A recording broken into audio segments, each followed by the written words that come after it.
Dallas Cowboys, and I want to give a major shout out to Mike Tag. Keep bringing the hype to the Cowboys Nation. We love and appreciate it. Now, can you dig it? Let's get it. What's up, Cowboys Nation?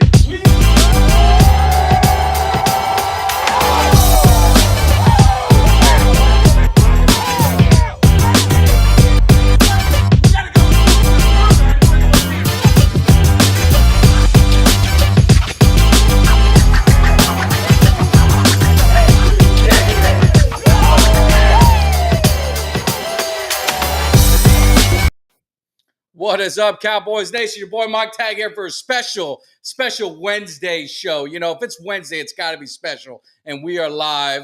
I'm running solo a little bit. We got, Kelly's got some work to do, but I got somebody who's going to handle that business, and he's going to be an awesome guest, and I'm excited. We're talking about Anthony Dorsett. You know, I'm representing the 33. Tony Dorsett, his father, is the reason I was a Cowboys fan growing up. When I was a little kid, my mom bought me a 33 shirt. The rest is history. Now you see all this behind. You see the hype videos. It is all due to Tony Dorsett. So we've got his son coming on the show. And if you don't know, his son had a very successful NFL career, played with the Titans. Unfortunately, the Raiders. Should have been a Cowboy.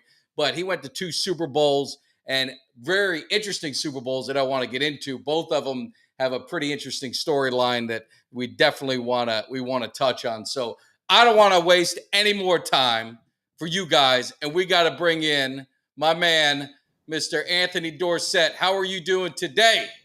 What up, Mike? What's going on, baby? Oh, no, man. We're doing good. Got to jazz it up a little bit. Got to show some love for you. So you beat the hell out of Trent Dilfer, which I love, and then, of course, repping the 33. So first, before we get started, is there anything you got that you want to promote? Where can people find you? Are you interacting in social media, or you lay low? Man, so I'm on social media. I'm kind of a boring follow, but I'm actually trying to get better at it. But you can find me at what am I? Anthony. Let me look at it. Honestly, let me tell you. So I had a Twitter page, right? My Twitter page got hacked, and the metaverse won't give me back my Twitter page. Oh, man. Right? So Facebook, I'm Anthony Dorsett Jr.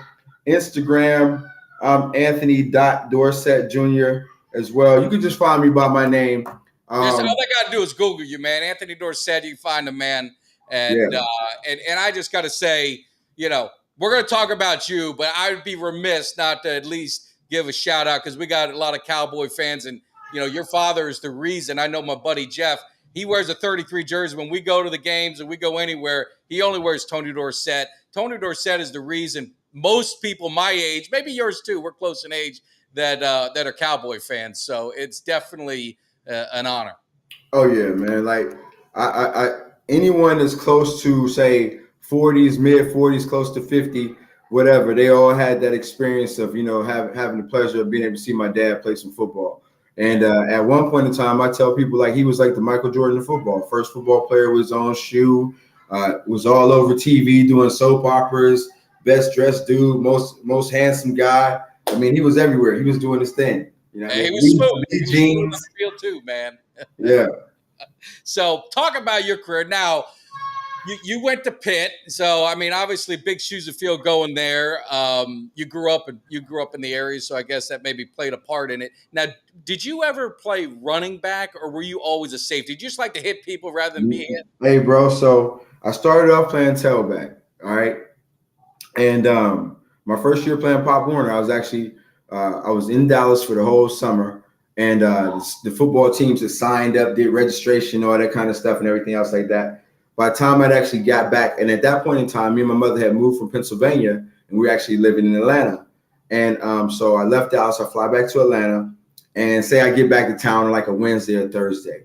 My mom had signed me up for football. It was my first year playing contact sports. We don't play contact sports in the family till we're 12 years old. That's when my dad started playing 12. His brothers were the same way. So, of course, you know, they tried to keep me on the same thing. So I'm 12 years old. I'm in Dallas. I fly back to Atlanta. The team had already played a game. So the coach was trying to get everybody together since they'd already played a game and introduce me. And we were playing that next Saturday morning. Yeah. So long story short, I go to practice that Friday, get my equipment, everything like that, go spend the night at the coach's house. The whole team's over there. Next game, it was the second game. They lost the first game. We're getting blew out in that game, right? So I've missed all practices, everything. I'm just standing on the sideline the whole game. I'm begging the coach, like, hey, man, come, like, we're losing the game anyway. And I'm a kid. I don't know any better. So I'm literally saying all the wrong stuff. Like, just put me in the game. Like, what difference is it going to make at this point? Right. You know what I'm saying? So it's the fourth quarter. My coach, after I bugged him, and they kicked off about 37 times, he was like, all right, man, just go back for kickoff return. All right. So, mind you, this is my first time playing organized football, stepping on the field. It was like fourth quarter of the game, whatever, it's a blowout. And I received the kickoff. It bounces a couple times. I pick it up. I took that thing back 75 yards. And, like, I just remember running down the sideline and looking at the coach as I was running because he was running right there with me. And the cool thing about it, number one, was like that started off me playing running back, of course, to answer the question. But then number two, my dad's first organized touchdown in organized football mine was a 75-yard kickoff return. His was a 75-yard punt return. Wow. So, that's awesome. Yeah, it was pretty dope. And then from there on, I was playing tailback, and I just learned at a young age, bro. It was like I had someone pull my card my first year playing Pop Warner football. If I could find this man today, like, I would probably give him the biggest award or just like a big hug first and foremost. But it was one of those things where I was at football practice and his parent called me over. It's like, little Dorsett, come here. I'm like, what's up? He was like, don't look over there now. He said, but when I tell you to look, I want you to look. And so basically he was like, hey, you can't never come out here half-stepping. He said, because all these dads is telling their boys to beat you because they feel like if they beat you and your daddy. Right. And I'm like, what? And I'm 12 years old. My mind ain't there yet. You know what I'm saying?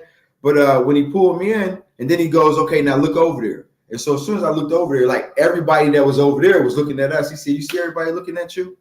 You know what I mean? And so needless to say, I love playing tailback, bro. But then once I got to like middle school and high school, I started recognizing like people were purposely trying to hurt me at times. Just because of who my dad was, you know what I'm saying? After plays, in between plays, whatever the case may be. So I remember the day I called my dad and I called him up and I said, hey, man, I'm not playing running back anymore. And he was like, what? Be good for it. What's up? Did you break his heart when you said that? Yo, he called me a prima donna. He talked about me. He said this, he said that. But there was one thing that I recognized. I was like, yo, it's one ball and 11 dudes after that one ball. Yeah. And I'm like, and for me, like you said earlier, I'm not the dude. I don't want to get hit. You know what I mean? I definitely rather do the hitting than getting hit. So from that day on, man, it was like, let me figure out what else I could do. So I literally started playing a little bit of option quarterback, played some wing back, of course, and stuff like that, played some receiver. And then actually when Coach Majors came back to the University of Pittsburgh, Coach Majors had my dad. So in his mind, he was like, yo, I'm going to throw you a couple pitches in practice. Let's see how you do it. And I'm like, Coach Majors, I'm not playing running back, bro. Like, that's not going to happen. You know what I mean? But needless to say, for a little bit while I was at Pitt, I did have an opportunity to go both ways. We weren't making enough noise for anybody to know about it. Yeah. Now, I'm from the U. I'm a Miami guy. And, it was the Big East then. And your time, Miami was just getting off a little bit of trouble here and there. Maybe Uncle Luke, might have did a few things that might have got some guys in trouble. So we're rebuilding the program. So I think I saw, I think we played, it was like 17-16. So I was hoping it was a blowout where I could laugh at you or something like that, but I couldn't do it. It was a competitive game. Now, bro, I told you, like, we played Miami and, fortunately for me and for, like the school, we took some L's. We had some rough times when I was at Pitt. We had coaches changes and a number of other things going on. But anytime we had a chance to play against Miami, man, we rose to the occasion. You know what I mean? And so did the U I always love to hear the other side. And I've had Florida State guys. Charlie Ward's been on, and you hear that side. But did you guys get up to play Miami? Was the Miami mystique there? Was it all the swag, all that stuff? And did you hate them? I honestly didn't hate them. I thought they was overrated. Yeah. That was the thing. And then, they had so much history and so much tradition that, schools ride off of that for a long time, and they may Still not riding be off able, it, man. hey, but you know how it is, like the cow. I The ain't gonna Cowboys talk about are doing it too, man. right. They're riding off the relevancy of the tradition and everything else like that. But the league is about what have you done for me lately. So now with Miami, man, I was always up for it because you guys had so many players that were supposed to be going high in the draft or whatever the case may be. So of course you go out there and ball out against the U or that type of competition. It's only going to do better for you, when it comes time to draft or people looking for you to go to that next level. So. Yeah. Fortunately for us, man, y'all had YT. I was gonna say, Teal Green, Chris T. Jones. Let's see. I think James Stewart was one of the running backs. I can't remember. Was a running back. Yeah, I mean, we had some guys. I think that was when Butch Davis, like I said, we went through that time, and I think some of the years we played, you were just slowly, starting to get back. And then obviously, by the time we hit 2000, they were rolling until Butch made the biggest mistake of his life and left. But that's for another story. But let's talk about you. You get drafted. It wasn't, I was going to say Titans, but it was the Tennessee Oilers, wasn't it? Yeah, bro. So we, the team had announced that they were moving and everything else like that. So we literally, my first year we still were in Houston because they announced the move. And so we had we playing in the Astrodome. Yeah. And we had about 5,000 people come to the games. Huh. And I mean, if you are in an NFL stadium and with 5,000 people in the stadium, it was horrendous. You know what I mean?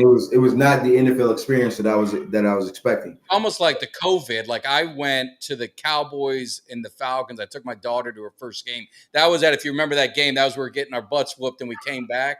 Okay. And it was only a fifth or 10th full, and it was so quiet. I told my daughter, so I was like, man, I'm sorry, this is your first experience. This isn't what an NFL game is about. So I can only imagine. Right. But so the world has shut down at that point. It was just Houston just wasn't fooling with the Oilers and Bud Adams no more. You know what I mean? So it was that first year, it was definitely a different experience, coming from the University of Pittsburgh where, we didn't have we weren't selling out games all the time and everything was going we just had some up and down years there.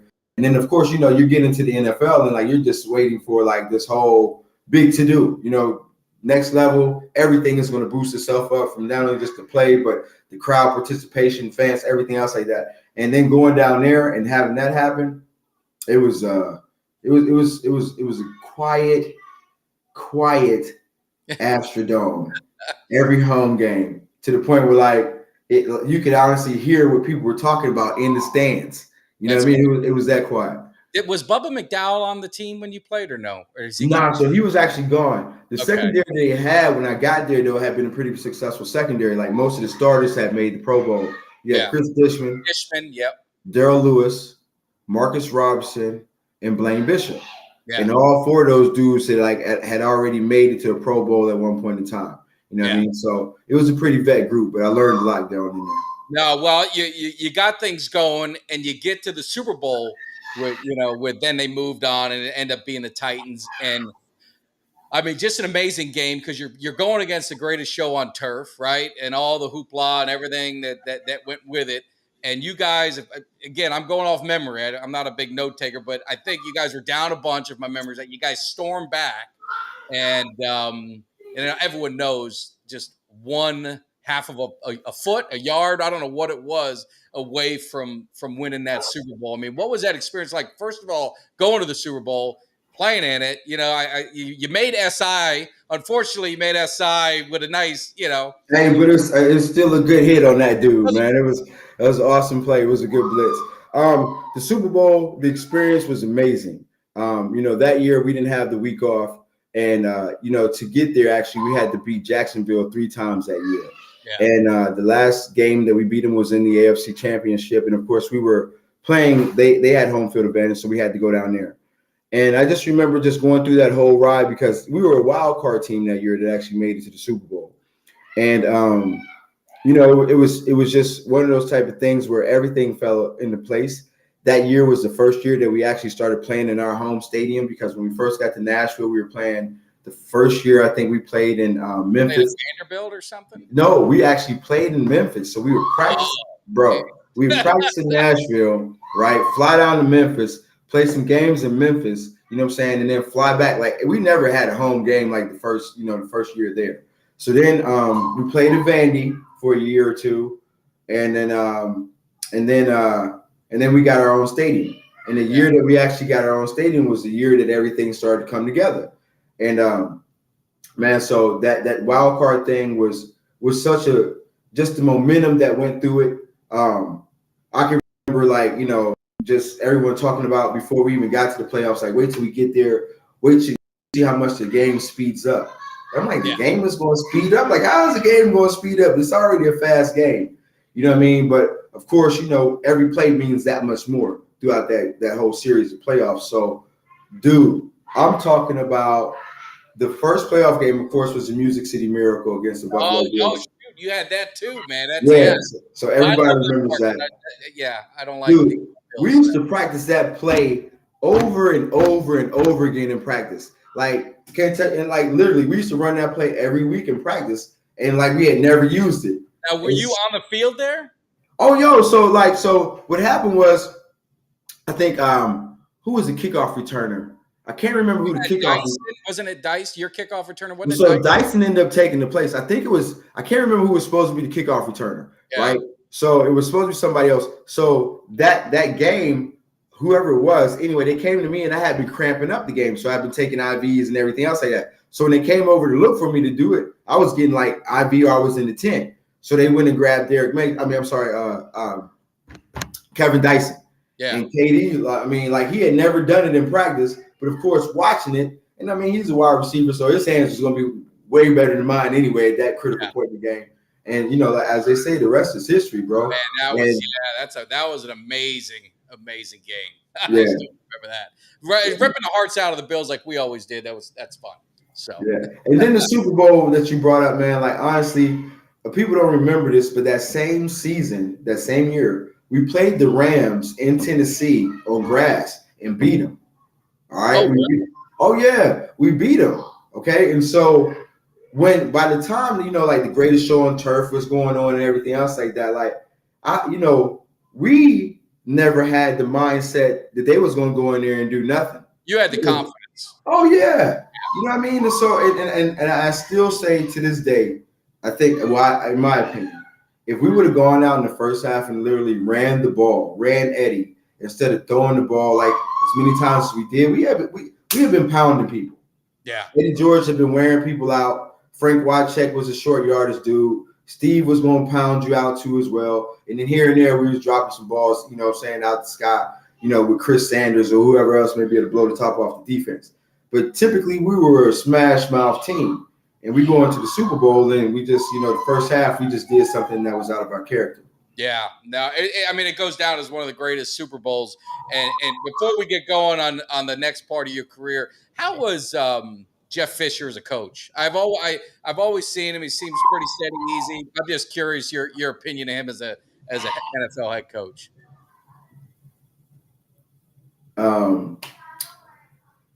Jeff was an okay coach. I can't say that we had the best relationship or anything like that. I found out later after I went to the Raiders that I was not his draft pick. So I was actually at an event, met these two dudes, rest in peace, Rich Sneed, who was over player personnel, and Floyd Reese, who was the GM of the Titans at that time. When we went to the Super Bowl, we played the Rams in the Super Bowl like we just talked about. The first thing that we did as a team, or the Titans did as a team, when they started talking to free agents, was they went out and signed a dude that was from the Rams, Fred Miller, offensive lineman. Yeah. And so they didn't take care of anybody in the house. They didn't, nobody on the team was priority or anything else like that. And me and Jeff had just basically really never got along from the day I got there. But I was talking about Rich Sneed and Floyd Reese. So I'm actually at an event after I went to the Raiders, and we went to the championship game my first year there. Yeah. You know what I'm saying? So NFL, I was doing something for the NFL somewhere, and Rich and Floyd happened to be there. And they both came up to me, and they were just like loving on me in ways that they had never loved on me before when I was with the Titans. I'm like, yo, like, Where was this? all this coming from? Like, yeah, we buddies now and everything like that. And but they came to me and they were like, yo, we're so happy that you're doing well. We're glad to see that you're having success. And they just both came out and told me on the spot, like, yo, you weren't Jeff's draft pick. He didn't want to draft you. Like, we tried to take you earlier. Floyd told me, like, we wanted to take you earlier. He said no. And then when before we took you, he said no again. And Floyd was like, I pulled the trigger. And it explained a lot to me as far as the relationship that Jeff and I had while I was with the Titans. You know what I'm saying? And I think it was one of those type of things where, like, it started my rookie year, and it just continued all the way through, and even up to the time where after we lost the Super Bowl, I remember he called me one day, asked me to come sit with him, you know what I'm saying? Because he wanted to know what my thought process was at that point. Yeah. And it was probably like about 2 weeks out of the Super Bowl. And I just told him, I said, bro, I'm going on every trip that I can go on. I'm like, whoever's interested in me, you know what I'm saying, I'm gonna see what's going on out here. And I just remember him telling me that he would always be looked at as a successful coach, regardless win, lose, or draw with that Super Bowl. You know what I mean? He's like, I'll always be good because, and this is what he told me, you know what I'm saying? He's always good at being 500, I think. Is that what? Needless to say, bro, it was just a number of other things. It was to the point where, like, my mother and my family recognized it because during, like, they would come to games or we might be in a hotel, and Jeff, one time we were going up the escalator, Jeff was coming down the escalator, and we didn't say 2 words to each other. And my family was like, yo, ain't that your coach? And I'm like, yeah. And they just didn't understand, like, people who are outside of the league and outside of professional sports, they didn't always understand the dynamic between coaches and players. And it's not like, Pop Warner or elementary school or high school or anything else like that. It's not that type of relationship. So, but needless to say, Jeff, like I said, we just didn't get along that good from time to time. But, he's getting back into coaching now. Eddie gave him an opportunity at TSU a few years ago. Oh, really? Oh, yeah. Because, when Eddie George got the head coaching job at TSU, he brought Jeff on as some special role. I can't really remember what it was. Or something like that. Yeah. And then Jeff, I think, was coaching in the XFL last year or last season. Yeah, one of those two. Yeah, something like that. So. Nah, well, I was just curious because you always saw him and he always seemed to find a job. So I was always just curious, what the attraction was. But I want to talk about the Raiders because I definitely got to get into that. But just had a question, from the chat and I was going to ask it is really Steve McNair. I mean, obviously, rest in peace. He was one of my favorites. I'm a Cowboys fan, but he just seemed like he was just the leadership, the toughness, just everything. Anything to share on Steve McNair as a teammate? Man, one of the coolest dudes you would ever meet. One of the best teammates you could ever have. That leadership quality that you talked about and that you spoke on, man, it just came from him. You know what I mean? He didn't have to go out of his way to do it. And it was just a natural thing for him. Never heard the dude yell at anybody. He wasn't that type of guy. He wasn't a rah-rah guy. You know what I mean? And but to have a quarterback like that, like your defense and anybody on defense naturally just wanted to play for him. You know what I mean? It wasn't a thing where, like, you hear about people saying, "Oh, we're playing for the coaches." Like, nah, bro. As a defense, you sit there and you watch that dude go out and pour his heart and soul out on the field like that, as well as the rest of the guys too, as well. But you see your quarterback out there laying on the line like that, you can't wait to get back out there on the field and do something to help out. And just a solid dude, man, all around good guy. I miss him. No errors about him at all. You know what I mean? From the biggest name dude on the team to Mr. Irrelevant on the team. Steve treated everybody the same. Yeah. And he was always a welcoming dude. You know what I'm saying? That good country boy spirit. He was a great guy. The thing I'd always say is I met him once when I was younger, and he was always so nice to everyone. He was nice to all of us. And, a lot of times I always say is some of these, and he was a superstar, no doubt about it.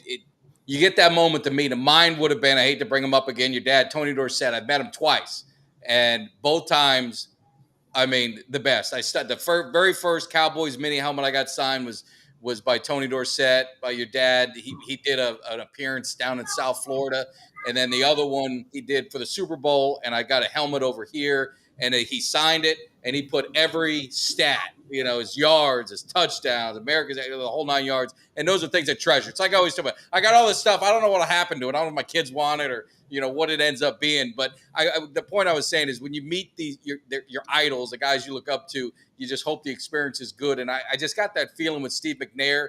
He was probably that kind of guy where every experience, I've never heard someone say anything negative about him as far as a person. So I just wanted to ask that. But yeah, he was the best. I mean, he was definitely one of the best. But I don't want to switch gears from that moment to another. But the Raiders. So you sign with the Raiders. Now you get your opportunity to be the starter, and you guys have a nice season. Gruden's your coach. I mean, you got Tim Brown, Jerry Rice. I mean, you guys are loaded. You go to the championship game, and you have the infamous, right, the tuck rule. Is that what we're talking about? So no. So the tuck went down. The tuck rule is a different year. Okay, so So check it out. So it went like this. My first year out in Oakland, we actually went to the championship game against the Baltimore Ravens. Oh, that's right. Yeah. Saragusa flopped on Rich. Yes. And basically broke everything inside of him, shifted his insides and everything else like that. But so we had that. The following year was a tuck rule. The following year was a Super Bowl. Yeah. So the 2001, that's right, because there's a storyline that I want to throw out there, and I don't know if it's true. I don't know if you guys believe it. 2001, hate to bring it up, 9/11. So you guys are playing them, I believe, in the division. It would have been 2002, that first part. And the Patriots are in the championship game, all the America stuff and this and that. You guys, I mean, that was a fumble. Let's be real. I mean, you guys, game over, and then you get this long delay. I mean, what are you guys thinking during this? Is there a conspiracy? Is it, I don't understand how that could happen. We knew it was about to go down, bro. Like Al Davis had something going on with the officials for the past few years. All right. A lot of people don't remember this. And so the officials would come and they would do their presentation at training camp. They come for practice, they call the flags, they just doing their thing. And then like anything else, they have to do their whole portion where they have their seminar. They tell you about rules changes and all this other stuff. Well, Al had already basically been through it and was through with them. So when they came in to do their presentation, it was already known that everybody was going to walk out of the auditorium, leave them in there. Yeah. And, as a team, we did, we walked out, And so, of course, in that moment, everybody on our team knew that we was about to get shafted, seriously. And so, unfortunately, man, that was one of the worst calls ever in football history. But was it made at the NFL level, or was it made at the, when they do in the because it took forever for my memories. Again, correct me if I'm wrong because I'm going back in time, but it seemed like that review took forever. And I'm wondering who made the ultimate decision. Do you guys even know? Maybe you don't, but I don't remember the ultimate decision coming from New York or anything like that. You know what I'm saying? Like I don't remember that at all. Yeah. I do remember, we knew, of course, we knew it was a fumble. You know what I'm saying? But needless to say, to get past that, it was still some more football to be played. You know what I mean? And I think that literally, and I watched something before on how the two teams were broken down, and I feel that if the approach would have been taken differently coming out of that, we might have been able to have more energy. But I think that at that point, we pretty much felt like we had been defeated by an outside source. You know what I mean? So, if you look at that play, and just get on an NFL level. I hate to bring up bad memories. I apologize. But you look at that play, and you think of how it changed everything. I mean, the Patriots go on, and if you guys win that, you go on to the Super Bowl. Like you said, you went to the championship game the year before. You would have went to the Super Bowl the next year. Gruden probably stays. Right. and you guys had a core team. I mean, you have Woodson. I mean, you had all these young guys yourself. You had a nucleus of players, of veterans and youth that you guys could have went on. Went on a run, but then just everything went south over that one play. So it's one of those things in NFL history. It's like, where were you when that happened? Most people know, and you just look at the change that it made. It was just really, it was crazy. It was Hey crazy. man, my cousin is Ty Law, and it was one of those type of things. Whereas even during the game, like, when we went out to New England, coming from Oakland, everybody thought like, okay, first they was worried about, it's going to be cold, it's going to be snowing, it's going to be this, it's going to be that. You know what I mean? I swear to you, it did not start snowing until the buses started riding to the stadium. And as the Raiders, we always travel a day early. So most teams would travel on like a Saturday, whatever, Friday. We would always travel like, say, Thursday, and we'd be there for a few days. So we're there for 2-3 days. It ain't snowing. The weather's nice, everything.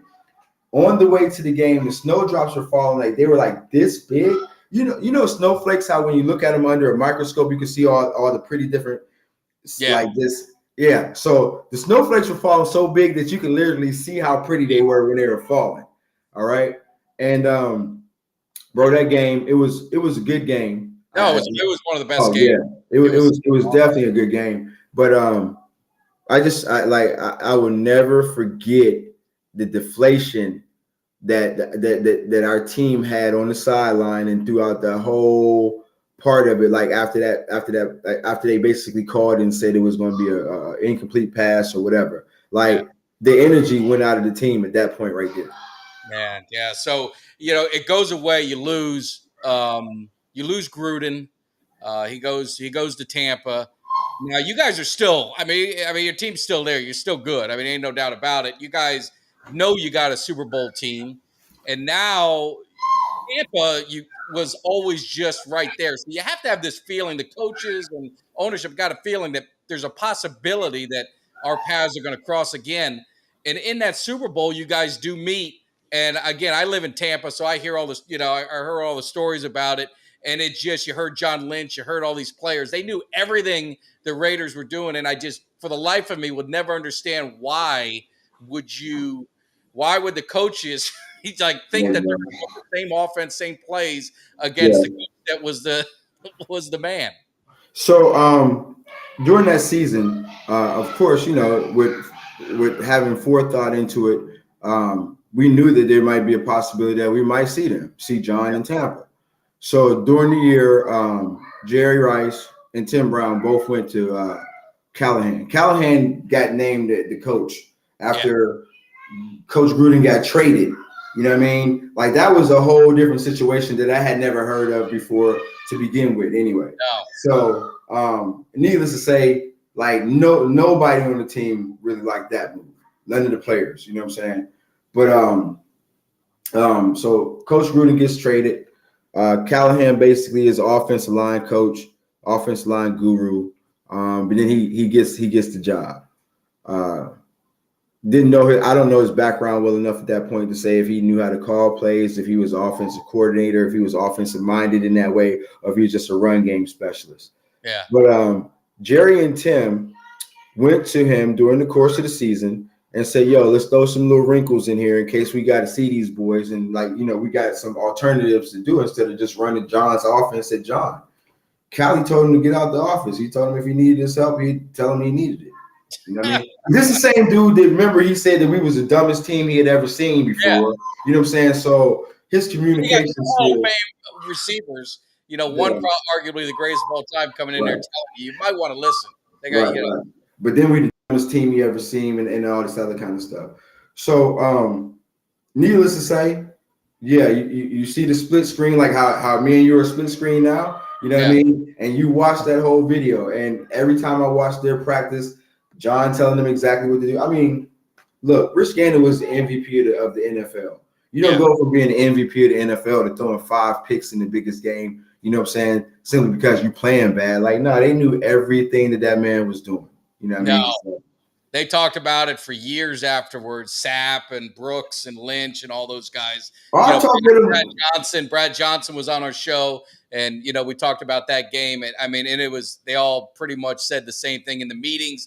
They were just they basically laid out the game plan. This is what they're going to end up doing, and it played out. And to me, because you go to 2 Super Bowls, and a couple crazy things. That Tampa game, I mean, straight up, maybe you guys get them, maybe you don't. Both of you guys are a very good team. So, but I mean, opportunity. You take that situation away, and I'm not taking nothing from Tampa because they deserve to be there just like we did. But you take that away, I think they scored 2 touchdowns on offense. You know what I mean? Now, mind you, I'm sure it would have been totally different. Totally different game. They didn't have a big offense. They didn't, even with Gruden there, they weren't a high-powered offense. They were just their defense was relentless. But defense was like unreal. you said, you guys had you had Rice, you had Brown, you had 4 Hall of Famers from that one defense, bro. Yeah. Like right now, Barber, Sapp, Brooks, Lynch. You know what I mean? And they may, later on somebody else may come out of there. I know Simeon's been getting some love, and I mean he's put up big numbers. So right. Yeah.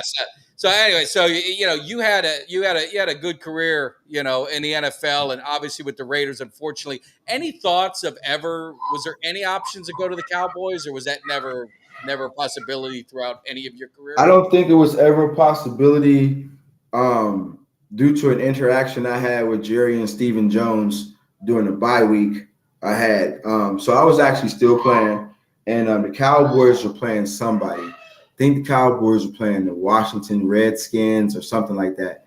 And Albert Connell, I can't remember the game. Albert Connell, yeah. Albert. Yeah. So Albert Connell was running his mouth that week, and he had to see prime time. He had to come here to Dallas, Texas, and see Deion Sanders. And he was talking so much noise about prime. I think he was saying he was overrated, that he was going to do this, he was going to do that. He was talking like he was about to have a big day against Deion Sanders. So I was like, okay. We had a bye week that week. I knew my dad was going to come to the game. And like Deion Sanders was like, between Deion Sanders and Rod Woodson and Ronnie Lott, those were like my favorite DBs ever.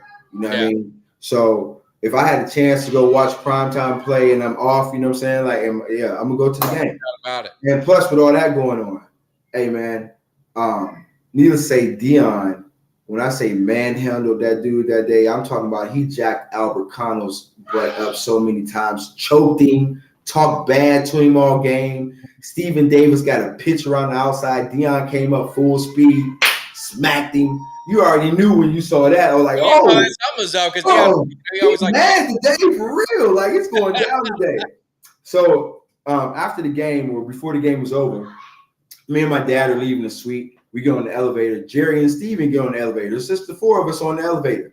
Now, they had some dude wearing my dad's jersey. Like not a special player, not a special running back, not anything special. Like some free agent dude. And I ain't hating on the boy because he made it. I think I know where you're going, and I was going to bring this up, but go ahead. So anyway, he's wearing the jersey. So we go in the elevator, and as God's my witness, I had no idea that it was going to come out of me, but it came out. And I was just like, hey, man, I'm so glad it's just the 4 of us on here. While we're on here, I was like, Jerry, Steven, let me ask y'all something. How is it that anybody gets to wear this number 33 jersey? And they were like, well, we don't retire jerseys. Okay, I'm like, okay, so then if you ain't retiring it, why can't it be for the special player or like the special running back or something? Why I think it was Nate Jackson at the time or somebody like that. You had Nate Joe. I put a list together since your dad retired. There's been 3, 6, 7 guys, one currently that wears 33. And the odd thing is all of them, I believe, are on defense, except for Timmy Smith. Now, let's be real here. They had Timmy Smith, a washed-up Washington Redskin, come over to our team, and they issued him 33. Now, he didn't play a game, but that 33, I mean, come on, man. That's the thing I was going to say. Hey, look, it goes like this. No one wears 33. Yeah, I don't understand, for the life of me. Jerry Jones, great dude, good businessman. I don't know some of the things that he does sometimes, like everybody questions different things. You know what I'm saying? But you got 1 of 10, all right, between my dad and Roger. So anyway, long story short, they tell me they don't retire jerseys. I'm like, all right, so give it to somebody special. But then I pull it out. I'm like, I ain't seen nobody wearing 22. I ain't seen nobody wearing 12. You don't see nobody wearing 8. You don't see nobody wearing, let's see, what other number is it? And one guy wears 74, which was Bob Lilly, which I'm surprised. You know, he was the first Cowboy. Bob Lilly is not 1 of 10. My dad is 1 of 10 in football history. You know, 1 of 10. You know the 10 that I'm talking about? No, Super Bowl, Heisman Trophy. Oh yeah, you know yeah. 1 of 10. You got 10 people in football history, period, to have these awards. You know, everything to go along with that. So that being said, alone, hey, if you don't retire, give it to somebody special. Okay, make it a designated number, like you made 88 a designated number, because you could almost put all them dudes together. And Tony Dorsett, yeah, you can put 2 number 88s together, and Tony Dorsett got more yards than both of them put together. Yeah. All right, and then like Michael Irvin is my dude. I appreciate and respect him, but like I'm pretty sure that I just feel like that number wouldn't even be worn if Michael hadn't had some of the things going, you know, like from crack pipes and this, that, and third and everything else in the car. Yeah, no, this is what I'm going to tell you about the 88. It's a marketing thing. They get the receiver. I mean, CeeDee Lamb didn't want to wear 88. He wanted 10. They basically, Jerry Jones told him, hey, man, you're going to be 88 because they want the 88 club. That's how you sell, you know, you sell the history, you sell all that. That's what it's a marketing thing for Jerry. It's so disrespectful to Tony Dorsett and his legacy. Oh, everything that he did for that team. You know what I mean? It is so disrespectful. Well, it's funny. I don't know. Do you know a lot of the former players, like through the years when your dad played? Yeah, I grew up, man. Look, before I played with them dudes, so that transition from my dad, you know, so I was born basically the first day, same day as my dad's first college game.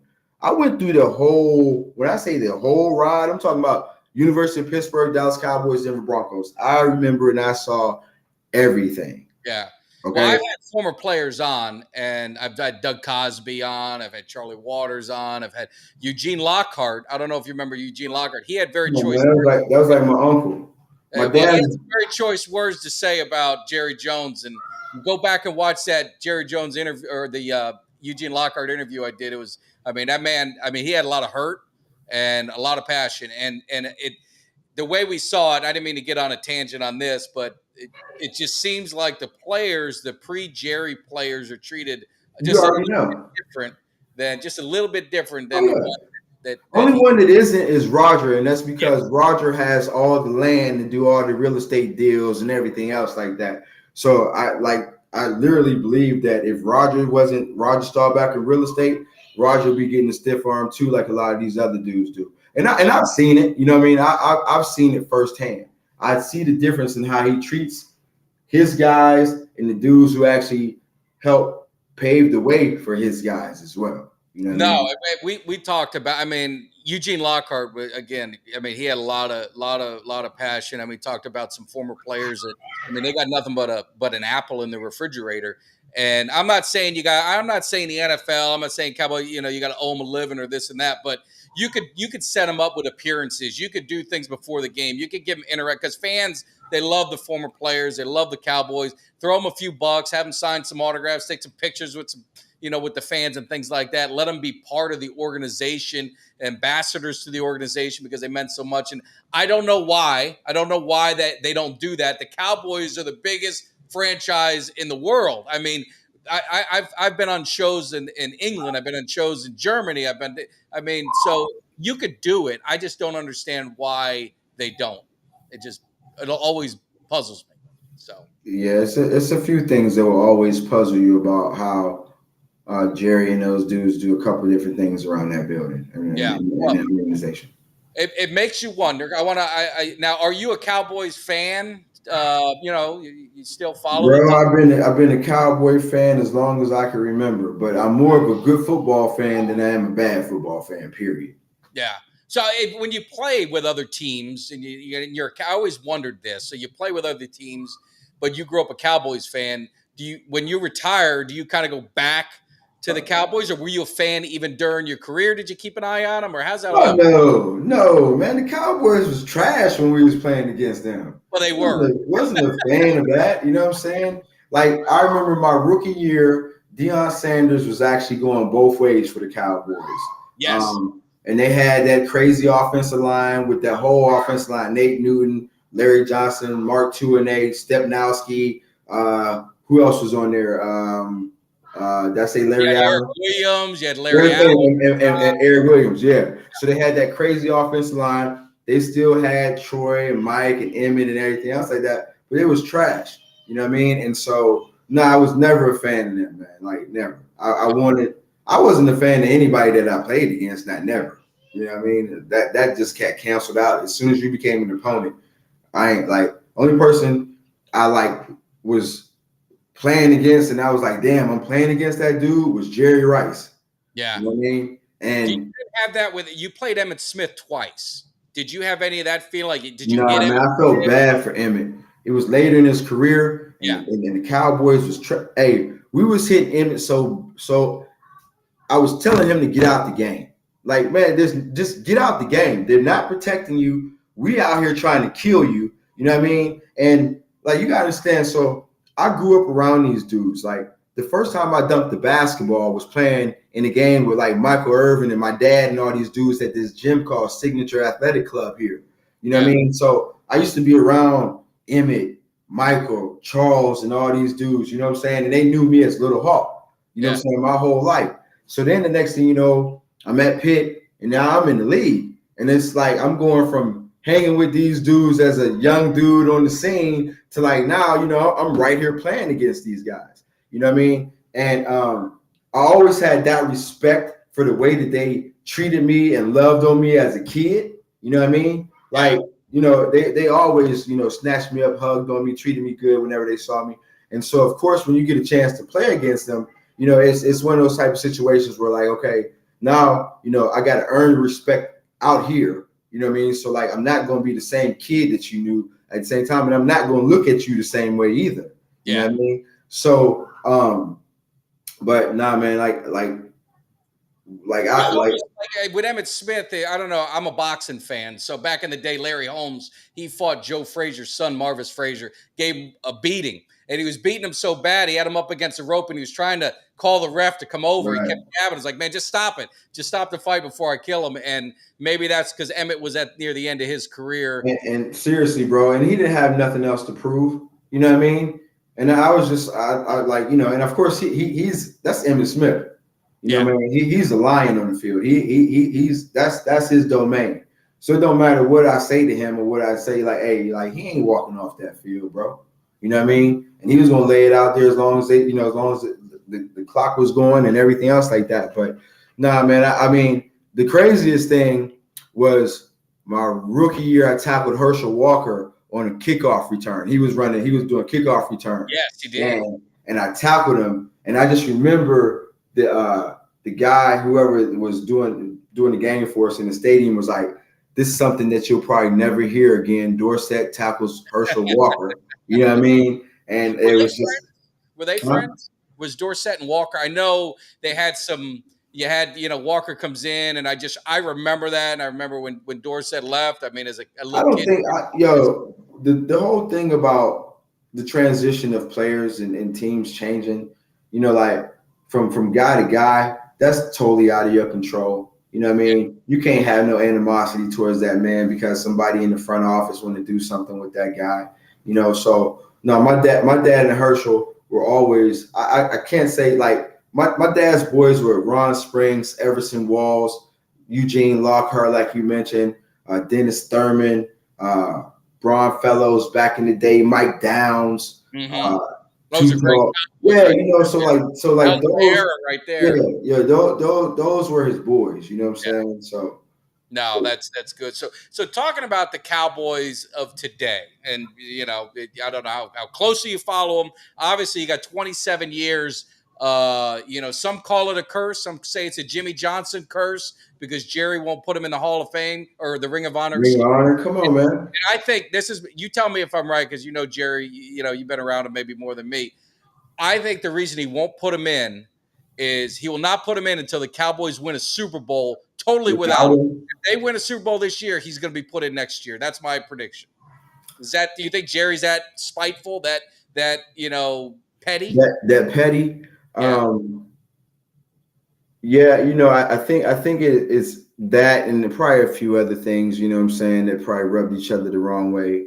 But no, I can't understand why that, and that goes back to the whole jersey thing that we talked about earlier. But it's something in there. And for me, like I always say that not only you won't only be measured or judged by your actions, but your intent as well. So like you ain't did it and you don't have to do it, but the intent behind doing it. Yeah. Like that's what you would have to answer for more than anything. So yeah, man, I hope at some point in time that Jerry gets past that pettiness and honestly like gives this man his roses before he's gone. Ain't nobody getting any younger. They're not getting any younger. That's the sad thing. I had Scott Howley, Chuck Howley played with the Cowboys in the early days. He's going to Hall of Fame, and they've waited so long, and now he's got dementia. He obviously he's dealing with a terrible illness, and so his son is gonna do the induction, and they had to stall back. Everyone came in, and it's so sad that how are you a Hall of Famer now, but you weren't 40 years ago. It took you 40 years to get in, and it's just now he can't enjoy it. And you look at Jimmy Johnson, like you said, he's not getting any younger. I mean, he's still in great shape. Florida does that too. He's out in the Keys. But I was there when he got his Hall of Fame ring at the Cowboys game when we slapped the Eagles around, which I always love. And the eruption from the crowd and the love that he got from the stadium and the chills that everyone had, and he did. How about them Cowboys? I mean, I just don't understand how, as an owner, you're like, dude, this is too sweet. The fans, I mean, I got to make it happen. But to your point, that's just the way he is. So anyway, I don't want to. So that being said, yeah, let me ask you something. Yeah, with that energy being the way that it is, you think that like you guys don't ever like really get to the Super Bowl without something changing in that area? Like I just talking to you right now, hearing this, for some reason I honestly believe like if Jerry would just come out and say something publicly about Jimmy Johnson and just be like, oh, just something to change the energy in that way, I think that something might actually be able to happen. But as long as this cloud is over it or something tainting it in some kind of way, I think it's going to always follow the organization. We've gotten our hearts ripped out in the playoffs in the worst possible ways. It's not like you just get beat. I mean, you get beat 3rd and 19. You get beat by the Des Bryant catch. You get beat by a team that you smoked or beat twice, and then you got the week off, and they come home and they beat you. The San Francisco game where you got Zeke at the last play that you're ever going to see Zeke in a Cowboys. Oh my God! Got him at center. How disrespectful was that? So all these different things just happened bad. Now, what I will say, talking about this team, I mean, I don't know your opinions of Dak. I'm a Dak fan. I think he's a leader. I think I don't think he's Patrick Mahomes. But I think if you get the pieces around him and you got the core group around him and you got the defense, I think he's a leader. I think he's a guy that can win a Super Bowl. What do you think? I've seen people do more with less. So, but I say that to agree with everything that you're saying. You know what I mean? He's got some good pieces around him. You know what I mean? And the defense is turned itself around over the past 3 years and has turned itself into like a top tier defense almost.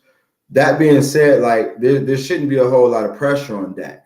You know what I mean? And whatever was going on last year, and he's had injuries the past few years, and regardless of what people think about, like when you're actually, trying to, I guess you could say, recuperate or you're trying to heal from injuries, and all off season you're in PT, physical therapy, you're working on trying to get your body back right. You actually don't get the time to work on your technique and your skills in the same way that you would, you know what I mean? So certain parts of your game are going to fall off. You know what I mean? It's just naturally going to happen because you're not getting the reps in one area that you normally would. But do I think that look, I think the Cowboys I think they have a Super Bowl caliber team. Yeah. Okay. For me, and like it's not relevant today, but when I was leaving the Titans and, my thought process was, okay, how am I going to get back to the Super Bowl? And, like as hard as it is to get there, to think about getting back is even harder. But the thing that I started to do when I was going on visits to look at teams, the Tennessee Titans, we had some name players, but we didn't have that marquee, Eddie George, everybody knew who he was, but we didn't, we didn't have Detroit, we didn't have Hall of Famer like that, so when you're structurally, you're leaving that team and I'm going to say, okay, this team made it to the Super Bowl, regardless of wild card or however we got there. So as I'm looking at other teams, I'm going to visit, I'm looking at team by team by position as well. All right. So Tennessee, we had the freak, Javon Curse. I'm like, all right, so if I go to a team and they at least got one dude who could do pass rush like that, I'm gonna be good. All right. So the Raiders had Grady Jackson and Darrell Lewis and Lance Johnstone. I'm like, oh, they got 3 dudes to do pass rush. All right. So then, not to mention, they had Eric Allen, who was like one of my favorite dudes from back in the day. But now I got Charles Woodson in the secondary. Like they game plan to Charles Woodson anyway. All right. So then you break it down. So then I'm going to the linebackers. Like in Tennessee, we really didn't have any big name linebackers. You know what I mean? You can't tell me one linebacker that started in that Super Bowl game. I promise you. Like a lot of people probably couldn't do it right now. The only name I think of a linebacker, I don't even think he was there, was Romanowski, but I don't think he was there. Well, I'm talking about with the Titans though. Oh, right? I don't know anyone on the Titans. So of course going to the Raiders and looking at the linebacker situation, I'm like, okay, if they don't have a all-pro linebacker, that's fine. We didn't have an all-pro linebacker with the Titans. Yeah. Then you go down the offense. We had Eddie George. They had Napoleon. Just so I'm looking at team like player by player, and I'm trying to. If they didn't have that guy, can I substitute somebody over here? You know what I mean? And so as I'm going to visit teams and I'm looking at the Raiders, I'm like, yo, this team got everything that they need. Yeah. They just got to have the right mindset. And coming from that Super Bowl and being on such a high, I mean, as soon as I signed with them, my first day in the meeting room, my first day anywhere around them, I'm like, hey, let's start talking about this right now. Because, this is attainable here. Y'all don't see it. I see it. You know what I mean? And I promise you, I went to Jacksonville, New Orleans. I visited with Kansas City. I can't even remember all the teams I went to. No NFC East team, I hope. Joe, but needless to say, as I'm visiting these teams, and I'm doing the same thing everywhere I go. Miami Dolphins. I really thought I was going to end up in Miami because my mom lives in West Palm Beach. All right, so I thought that I was Fort Lauderdale. So right, and so you had a few dudes on the team that were my friends at the same time: Sam Madison, Zach Thomas. Let's see who else. It was a few dudes, and I just Taylor. That was a Jimmy Johnson kind of, wasn't that the years? No, that was Wanstead. That was Wanstead. Jimmy had left. Right. Yeah. So Wani was from Pittsburgh, you know what I'm saying? Pitt dude as well. So and we had that Pitt rapport. And so I go visit, I'm sitting at home. Coach Wanstead would call me at 10 o'clock at night. Like, hey, Ant, what you doing? Like, Coach, what are you doing? You know what I'm saying? It's 10 o'clock. He's like, hey, man, I just want to know, where your head's at, what you're thinking and everything. And being that I was so cool, me and Zach Thomas played in the East-West Shrine game together. All right. And so we got cool at the East-West Shrine game. I think we shared the limo one time. We was just kicking it and everything. So I called down and I was just rapping to the dudes on the team. I'm like, hey, man, fill me in on what's cracking with the team and everything. And at that point, one of the biggest things that was going on was they were hitting every day. Yeah. All right. That was during the time the league was making that transition out of that old school stuff and everything. Mm-hmm. So Zach and everybody was like, yo, dude, we hit every day. Like, even if, anything else is going on, you need to understand that. And then they were actually about to be in some type of they're about to be in just some financial situations where they're going to be over the cap in the next 2 years, basically. So everybody was either going to be restructuring or getting up out of there pretty soon.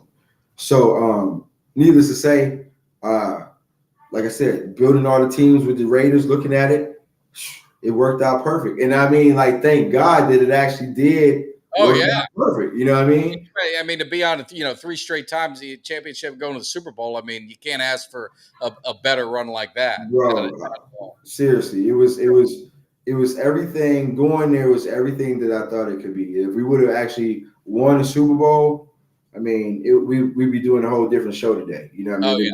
Oh, yeah. But needless to say, to be able to go out there and have success the way that we did, and just to be like coming from Tennessee, not having that first class experience because the team was moving, and like with that move, I guess it was like anybody who really wanted to work in the league and anybody who was willing to work for cheap and anybody who wanted to move, to Nashville.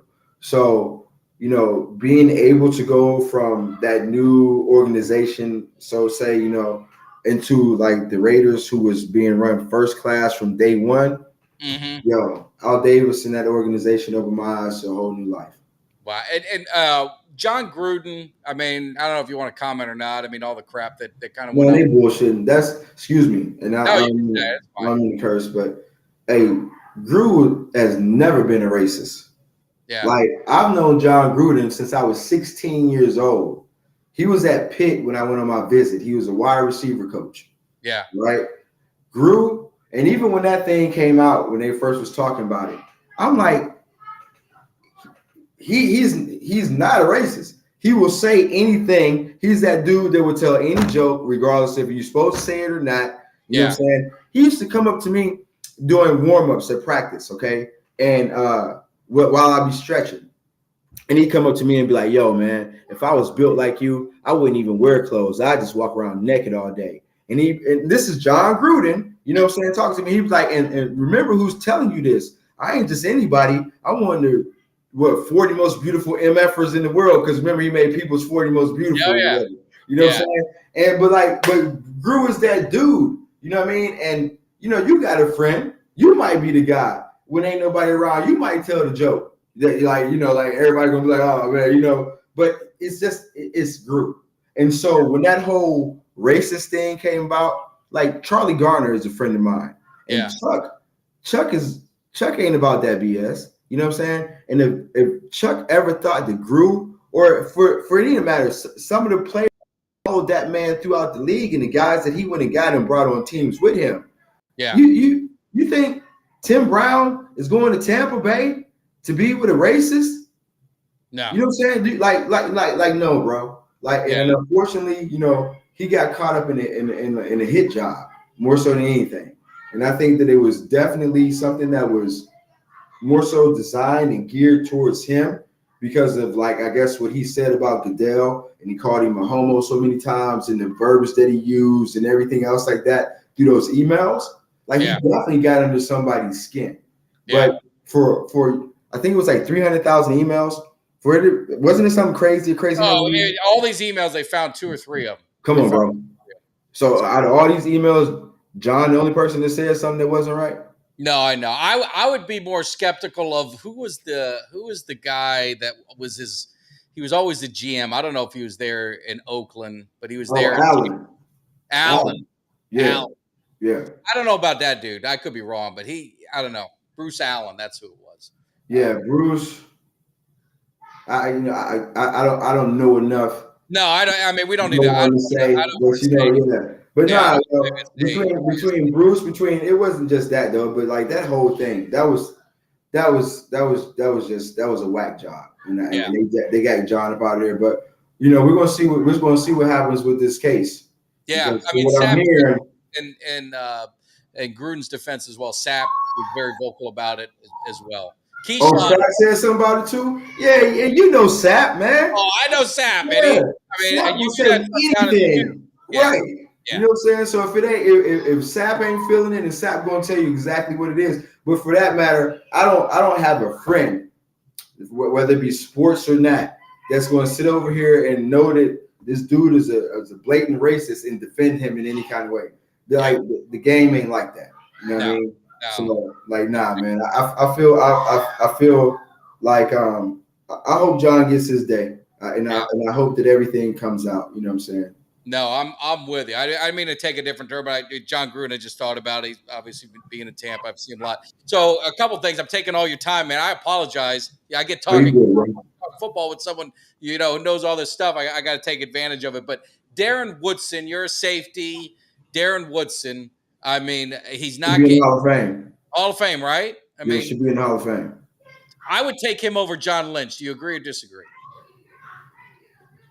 I'm friends with Woody. You know what I'm saying? I don't know John, And I'm but not. like, I'm not saying you know, Lynch isn't a Hall of hey, Famer. bro. Like, I would take Darren. I believe that Darren's impact on the game, and he had several years where, like, if he wasn't the best, between him and Darren Sharper at that time too, as well. You know what I'm saying? But Woody was out there doing stuff that nobody was doing. well, he was Right? covering. I mean, before you had a nickel corner, he was covering the slot. He was covering Jerry Rice. Well, so let's take it back, all right? Because let's go back to Carnell Lake, because Carnell Lake was the first dude that during that time in that era that was that multi-purpose, that Swiss Army knife DB, if you want to call him that, kind of like how Barber turned into down in Tampa Bay and everything else like that too as well. But nah, man, Woody was a beast, and I remember so funny. My rookie year, we were scrimmaging the Cowboys, and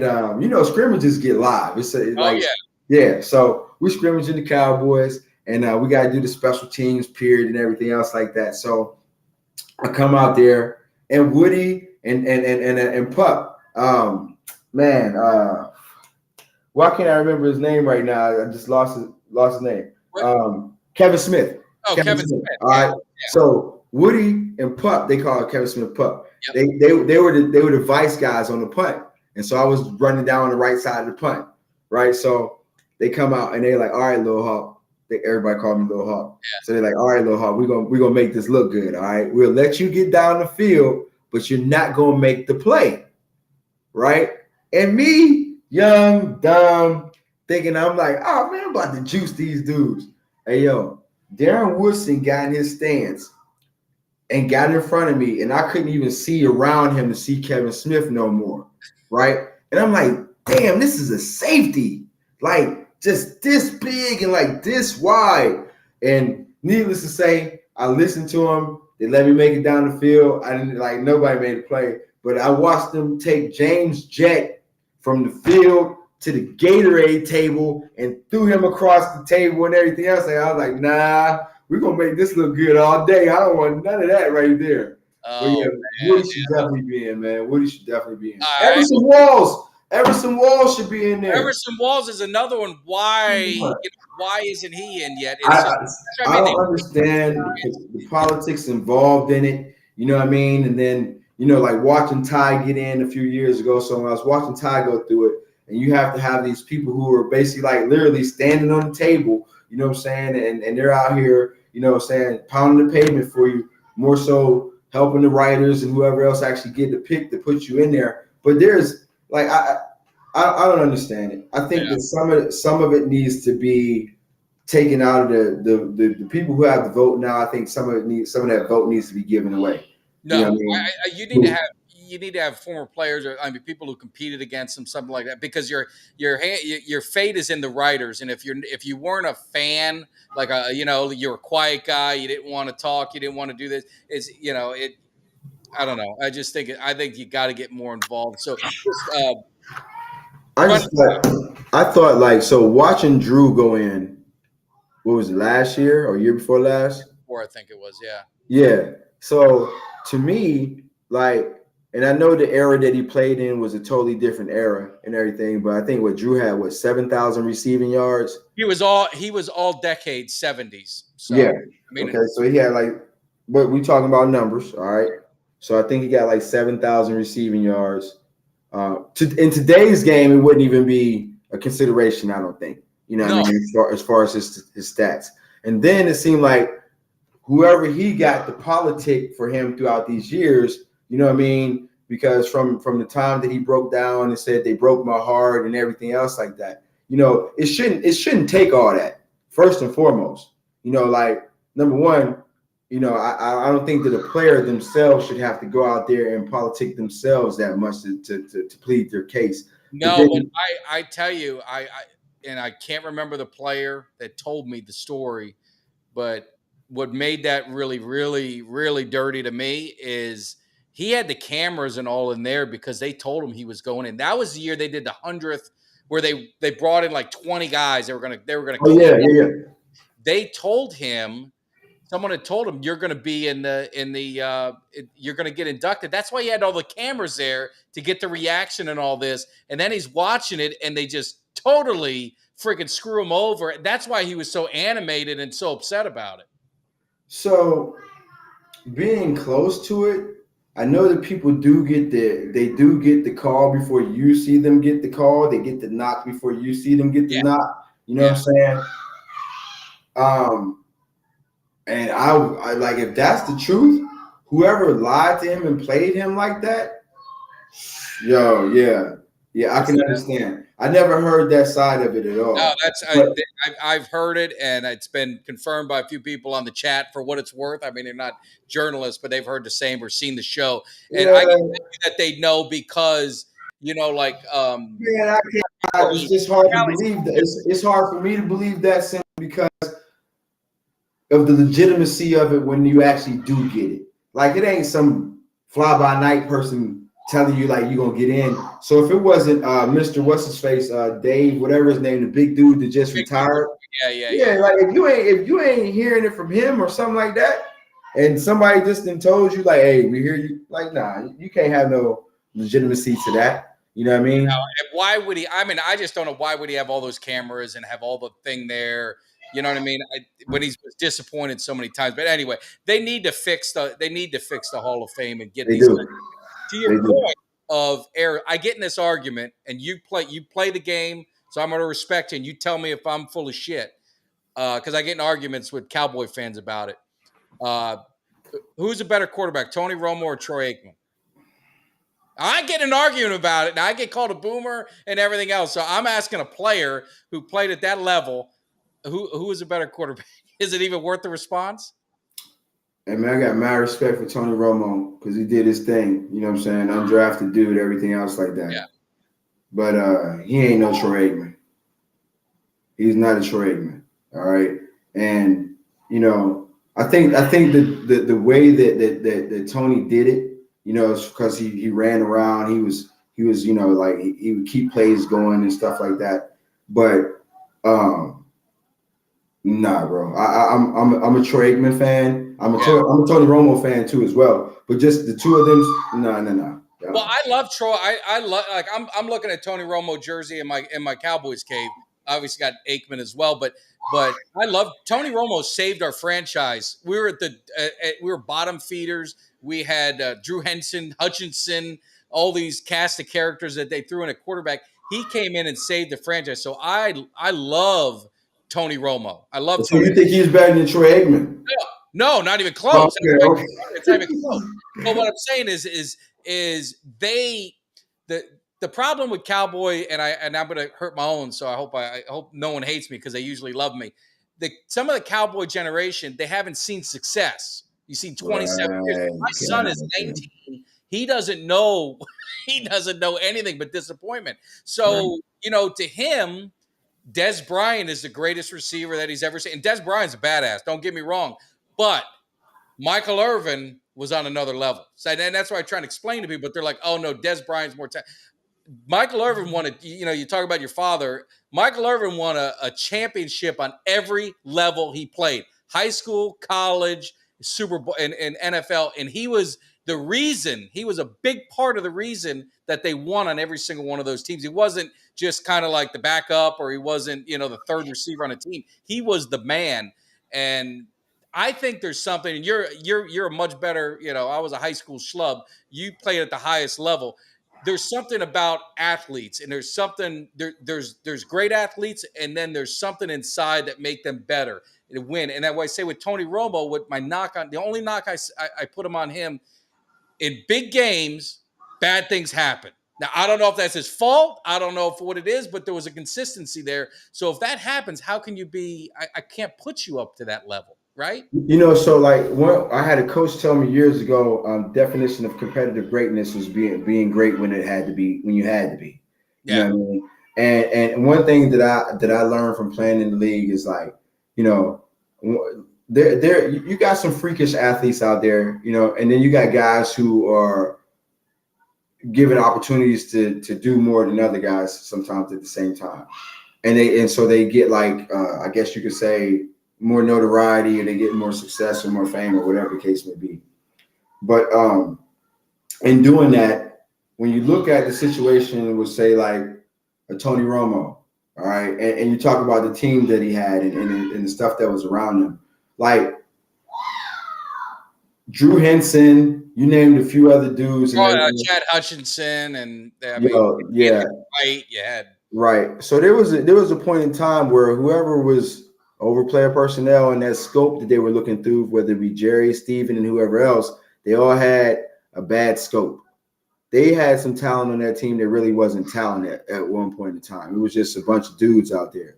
yeah. Now, Tony coming on, doing the things that he did, and unfortunately, you know, like one play doesn't end the game most of the time. Oh, So, of course not. right. So, Yeah. unfortunately for him, being the big fish in such a small pond at that time, anything that he did was magnified to the umpteenth degree. You know what I mean? So, you know, you got a boy that's playing a perfect game all the way through the game, and then at one point he makes a mistake, and it's like, oh, like here he go again. Like it's just inevitable a lot of times to play a completely perfect game. But when you don't have the cast of characters around you to help pick it up when you drop it off, it's going to look as bad as it always did with him. Yeah, like Romo. And again, I'm a huge Romo fan. I want to put it on record so no one yells at me. The fumble snap. I mean, just worst possible time. You had, you know, the Dez catch where he. I mean, Romo was a guy who went for it. He went for it, but it was a catch. But you had Cole Beasley that was underneath, first down. You're going to kill the clock because even if they scored, I mean, Aaron Rodgers was going down the field. Let's be honest with each other. They were gonna score a field goal or something like that. So he always went for the big play. I always tell people, Tony Romo's career to me is the Denver Bronco game. I don't know if you remember it or not. It was a shootout with Peyton Manning. It was 51-48 or some crazy number like that. Tony Romo played unbelievable. 5 touchdowns, 500 yards. It was just, he went toe to toe with Manning and was beating him. And in the last drive, all the Cowboys got to do is you go down and you get the field goal. He was coming around. He was falling. He stepped under and instead of just kind of throwing it away, he tried to squeeze it in, and the linebacker intercepted it. Game over. He played the most perfect game, and it was just at the bad time. And I don't know if that's is that a trait? Like, you know how some players like Santana Moss, the U always used to say, big players make big plays in big games. There's a knack for that with some players. It just seemed like for him, when the moment got big, he just kind of, you know. Nah, you know, I can't. I really can't. No, don't buy into it. All right. No, I can't put that. I can't put that on him. You know what I mean? Because you know,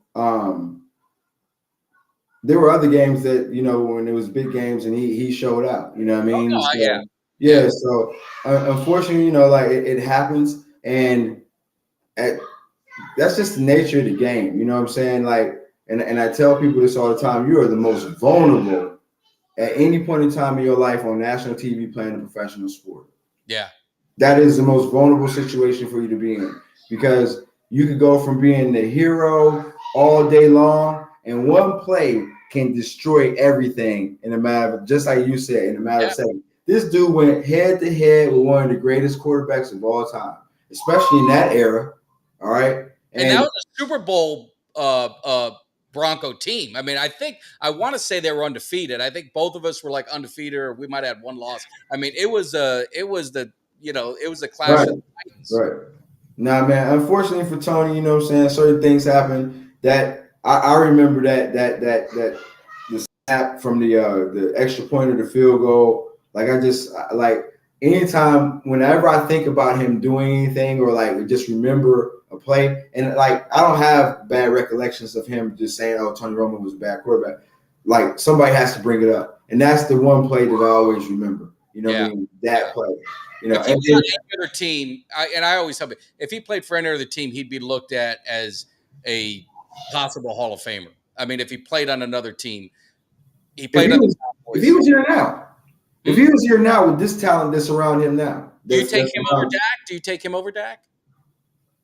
Knowing what I know about the two players, yeah, you would because knowing what I know about the two players. Yeah. You know what I mean? Now, say if it was, you got an eyeball test, two dudes, you're gonna pick Dak all day on the eyeball test over Tony Romo. You know what I mean? It just is what it is. But not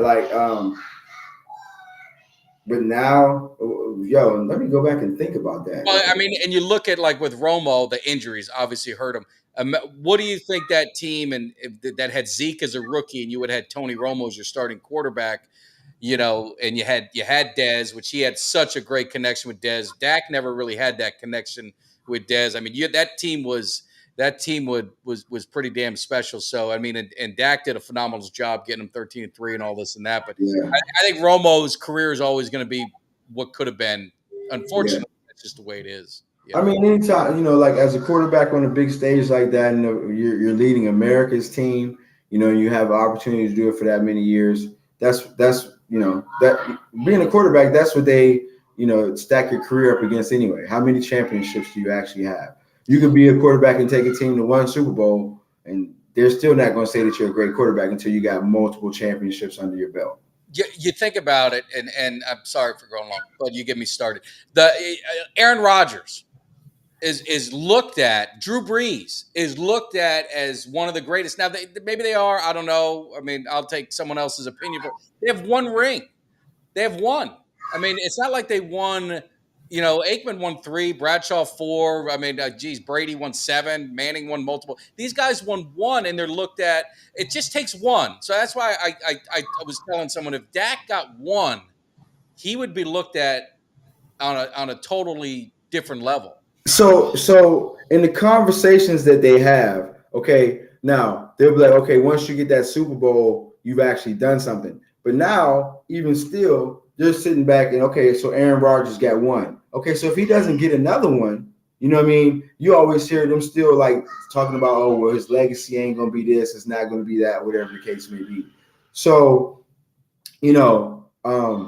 it's always a toss-up, with how they look at you as a quarterback. Jim Plunkett got what, 2 rings, don't he? Yeah, and he's not in the Hall of Fame. They don't even talk about it. No. They don't even talk about it. I mean, shit, Trent Dilfer got a damn Super Bowl. Yeah. But anyway, man, we've been going a long time. But I can go. We got to do this again. I mean, I love talking with you, man. And again, I would love to. I told you that like we're actually in the next month. I'll actually be starting my own podcast. Yeah. And so me and my cousin are going to be doing some stuff together, and it's going to be pretty cool because he's a professional comedian.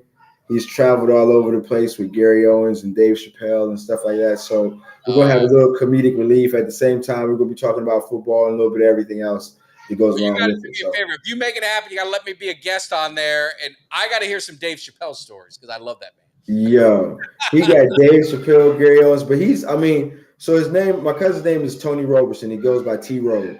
So anybody out there, you can look him up. He stays busy. He's on the road year round and everything else like that. But he one of the things that he has going is he's from Pittsburgh, Pennsylvania. He's from Aliquippa, Pennsylvania, right outside of Pittsburgh. And so he's like the Steelers, like personal DJ. He roasts them every year before they go to camp. Him and Coach Tomlin have a really cool relationship. You know what I'm saying? So outside of him just being the comedic relief, like the boy actually knows football as well. So it's gonna be some cool stuff going on, and we got some good content that we're gonna be talking about. Bro. No, that's exciting. Well, definitely let me know, man. We'll definitely help promote it. I love it. And I come back on here anytime, man. I love it, man. We definitely. Do you ever go to so casual and cool? We can chop it up anytime you want to. Do you go to Cowboy games, or you don't? You only go. I go so like I don't know if you can hear my son in the background. Yes. Yeah, that's cool. So he's back there playing this game and stuff like that. But yeah, so I take him to games and we'll catch a game or two throughout the course of the season with my dad. But I'm really not that much of a Cowboy fan. And I don't if I go to a game, I typically watch DBs and receivers the whole game. I won't sit there and watch the whole field. So like when I'm actually in front of the TV, it allows me to be a better fan and like enjoy the game and from a different perspective. Yeah. Well, I would say if you happen to make it out to the opening day, the home opener. I always say opening day. The home opener against the Jets. We're going to be out there. We have the Cowboys Cave tailgate party, and Eugene Lockhart, my man, said he's going to be coming out to hang. So if you do end up saying you're going to go out there, you got to give me a holler because we'd love to have you there and definitely get a chance to meet you in person. Hey, Mike, man, let's keep in touch. You know what I'm saying? Yeah. I appreciate you having me on. I know I ain't a cowboy. You know what I'm saying? So, hey, thanks for letting me come on and rock with you for a little bit. Yeah. But, hey, I'll come back on anytime, man. And then, like I said, let's keep in touch. So before you get here for that game, even if I don't see you at the game, you might be floating around town. I'll be floating around town. Maybe we can hook it up. No, I'll definitely give you a holler. So hang tight. I want to thank you all for air. Let me just wrap up the show, and I'll be right with you. All right, man. Sounds good. And everyone wanted to make sure, tell your dad, we love him, man. If you talk to you next time you see him, say, the Cowboy fans, he's our guy, man, especially this age group that we're in. We love Tony Dorsett, man. So I appreciate it. I got you covered, brother. Don't worry about it. Thank you.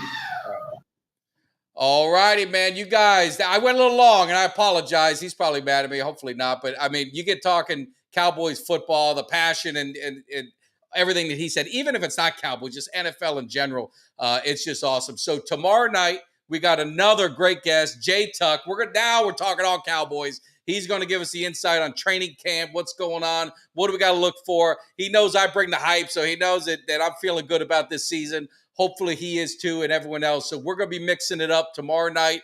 Kelly will be back, so you guys stay with us. I do appreciate it. Let me run solo, but more importantly, got to thank Anthony Dorsett, man. We had a great time. I'll leave you with this. The Eagles getting ready, because you might not like it, but you will learn to love it because we are the best thing going today.